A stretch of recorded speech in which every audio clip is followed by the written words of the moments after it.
When my daughter-in-law looked at me and said, "You should go now," I smiled. I don't know why I smiled. Maybe because crying would have made it real. Maybe because I did not want her to see how much it hurt. The words were soft, not angry, not loud, but they landed heavy. I remember standing there, holding the edge of the table with my fingers. The house was quiet, too quiet for a place that once felt full of life. I nodded my head slowly, as if she had asked me something small, as if she had asked me to move out of the way. Inside, something broke, not suddenly, not loudly. It broke the way old things do.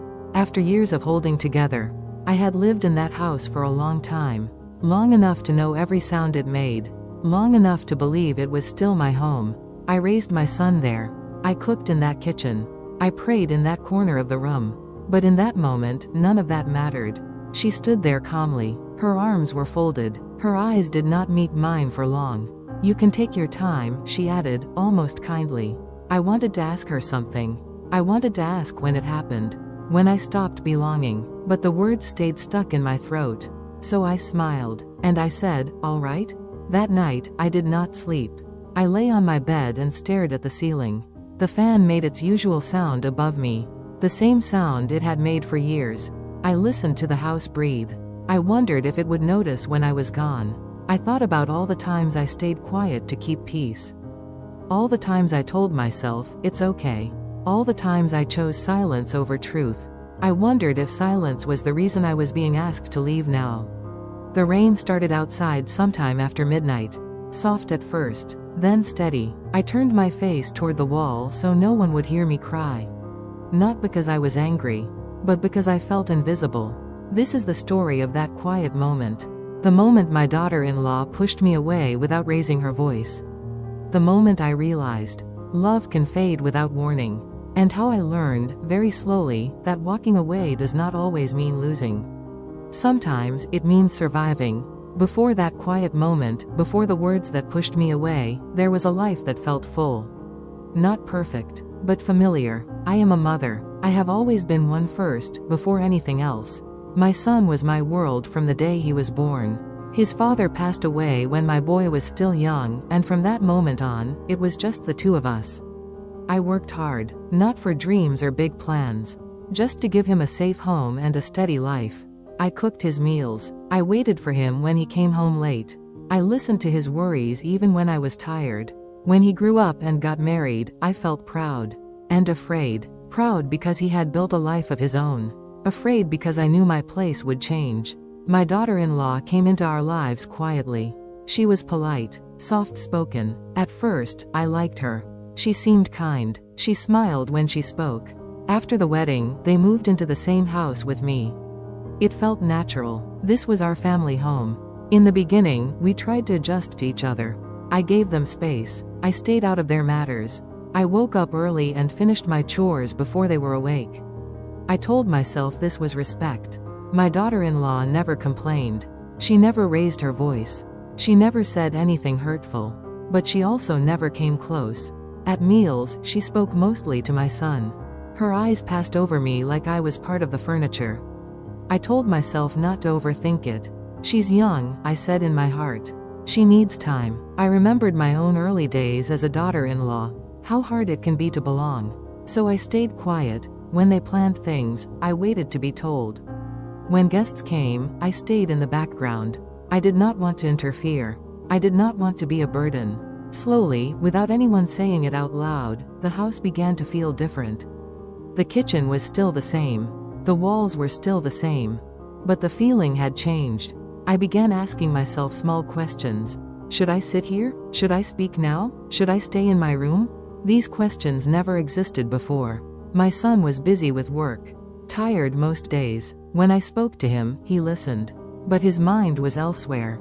I did not blame him. Life pulls children away from their parents. Still, I missed him. I missed the way he used to talk to me. The way he used to ask my advice. Now, he only asked one thing. "Are you okay, Ma?" And I always said yes. Because that is what mothers do. I thought if I stayed quiet long enough, everything would settle. I thought love would speak for itself. I did not know that silence can also teach people how much they can take from you. This was the life before the push. Before the words, a life where I was still there, but already fading. The changes did not come all at once. They came slowly, the way cracks form in old walls. Quiet, easy to ignore at first. In the beginning, it was small things. The television volume was lowered when I entered the room. Conversations paused, then continued without me. Laughter happened behind closed doors. I told myself this was normal. Young couples need privacy. I understood that, so I made myself smaller. I stopped sitting in the living room during the evenings. I stayed in my room with a book or the radio. I did not want to disturb them. In the kitchen, things changed too. She began arranging everything differently. The jars were moved. The spices were shifted. One day, I reached for a container without thinking. She said softly, "I've kept it somewhere else." Her voice was calm, but it felt like a reminder. "This is not yours anymore." I smiled and said, "Oh, all right." I did that a lot. Smiled, agreed. Slowly, I stopped cooking full meals. She preferred to do it herself. I offered help once or twice. "No need," she said politely. "I've got it." So I stepped back. At mealtimes, I waited to be called. Sometimes I was. Sometimes I wasn't. On those days, I ate later. Quietly. Alone. My son noticed once. "Ma, why didn't you eat with us?" he asked. "I wasn't hungry," I lied. He nodded and moved on. That hurt more than I expected. Days passed like this. Not bad, not good, just heavy. I started feeling nervous doing simple things. Opening the fridge, turning on the light, walking through the hallway. Everything felt like it needed permission. One afternoon, I accidentally broke a cup. It slipped from my hand and shattered on the floor. The sound was loud, sharp. She rushed in. She looked at the broken pieces, then at me. "It was a gift," she said quietly. "I'm sorry," I replied at once. My hands were shaking. She sighed and bent down to clean it herself. "I'll do it," she said. "You might cut yourself." I stood there, useless. Like a child who had done something wrong. That night, I cried silently into my pillow. Not because of the cup, but because of how small I felt. The house had begun to feel like it was closing in on me. Not with walls, but with rules I was never told. I heard them talk at night sometimes. Low voices, not arguments, just conversations where I was not included. "She's always around," my daughter-in-law once said. I feel watched. My chest tightened when I heard that. Watched. I had only been trying to belong. My son replied softly, "She doesn't mean anything."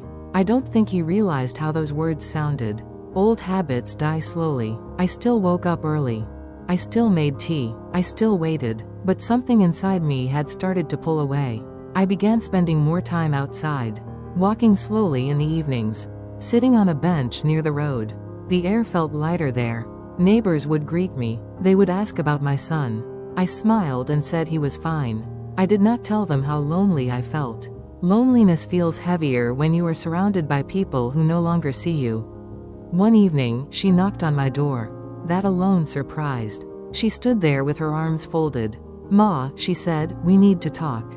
My heart began to beat faster. She came in and sat down. I sat on the edge of my bed. "I feel like I don't have space," she said calmly. "I need my own home. My own rules." I nodded slowly. "I understand," I said. She seemed relieved. "We were thinking," she continued, "maybe you could stay somewhere else for a while." Somewhere else. The words hung in the air. I did not argue. I did not cry. "I'll think about it," I replied. That night, I did not sleep. I stared at the ceiling and listened to the house. The same house that once felt warm. I realized then that this was no longer about adjustment. It was about distance. And distance had already been created. I was still living there. But I was already being pushed out. Quietly, gently, without anyone raising their voice. After that conversation, the house changed again. Not in ways you could see, but in ways you could feel. I began to count my days without meaning to. One more morning, one more night. Every sound felt louder. Every silence felt heavier. I started packing small things without realizing it. A shawl here, an old photograph there. I told myself I was just organizing. But my heart knew better. One afternoon, it began to rain. A steady rain that washed the streets clean. The sky was gray and low. I sat near the window, watching the drops slide down the glass. I thought about all the years I had lived in that house. How many seasons had passed while I stayed? I remembered my son as a child, running through that hallway, laughing, calling my name. That memory felt far away now. That evening, the smell of food filled the house. Something warm and familiar. I waited. No one called me. I listened carefully. I could hear plates being placed on the table, chairs moving. They were eating without me. I sat on my bed, my hands folded in my lap. I did not feel hungry. I felt forgotten. Later, my son came to my door. "Ma," he said softly, "did you eat?" I looked at him. Really looked. "No," I said. "I wasn't called." He hesitated. "She thought you were resting," he replied. I nodded slowly. "I'll eat later," I said. He stood there for a moment, then left. That was the moment something inside me gave way. Not with anger, but with understanding. I was no longer part of their life. I was just someone living in their space. The next morning, my daughter-in-law came into my room. She did not knock. She stood near the door. Her face was calm. "We've talked," she said. "And we think it's better this way." I waited. "You should go now," she said quietly. There it was. No shouting, no cruelty, just a sentence. I felt my chest tighten. My hands went cold, but I smiled. "I understand," I said. "I don't know where that strength came from. Maybe it came from years of holding things in." She nodded, almost relieved. "I'll give you some time," she added. But I already knew. Time would not change this. I packed one bag. Just one. Clothes. My medicine. A small album of photographs. I stood in my room and looked around. The walls were bare now. Most of my things had already been moved. It felt like the house had been preparing for my leaving before I was. My son was not home. I wondered if that was a choice, or just bad timing. I picked up my bag and walked toward the door. Each step felt heavy, but steady. I paused at the doorway. I looked back one last time. The living room was quiet. The kitchen lights were off. This place had been my home. Now, it was just a house. I opened the door and stepped outside. The air was cool. The rain had stopped. I did not cry then. The door closed behind me. Softly, but the sound stayed with me. I walked slowly down the path. I did not turn around. Because if I had, I might not have been able to leave. I sat at the bus stop with my bag at my feet. People passed by. Life moved on. And I sat there, realizing that I realized something then. I had survived the leaving. And surviving had made me stronger than staying silent ever did. One evening, a letter arrived. My name written neatly on the envelope.